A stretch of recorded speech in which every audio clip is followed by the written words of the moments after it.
Hello friends, চলে এসেছি আর একটা বাংলা থেকে ইংলিশ ট্রান্সলেশন ক্লাস নিয়ে। চলো আজকের ক্লাসটা শুরু করি। রাম কি কাঁদছিল? Was Ram crying?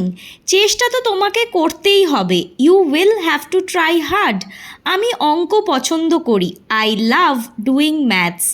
পেটটা খুব ভার হয়ে গেছে, আর খেতে পারবো না।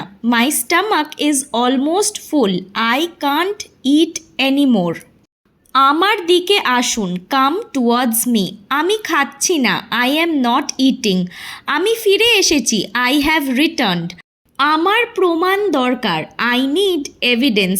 প্রমাণ কথার ইংলিশ ট্রান্সলেশন হচ্ছে এভিডেন্স। তোমরা প্রমাণ কথাটা অন্য ক্ষেত্রেও ব্যবহার করতে পারো, সেক্ষেত্রেও কিন্তু ট্রান্সলেশনটা এভিডেন্সই হবে। আমার 1 মিনিট দরকার, আই নিড 1 মিনিট। আমি কখনোই থামবো না, আই উইল নেভার স্টপ। আমি বসে পড়েছিলাম, আই স্যাট ডাউন। আমি কাজ করছি না, I am not doing anything. আরও জল দাও, অ্যাড মোর ওয়াটার, কিংবা বলতে পারো গিভ মোর ওয়াটার। আজকে ট্রান্সলেশন ক্লাসটা এখানেই শেষ করলাম। ক্লাসটা ভালো লেগে থাকলে একটা লাইক করো, আর বন্ধুদের সাথেও এই ক্লাসটা শেয়ার করো। দেখা হচ্ছে পরের ক্লাসে।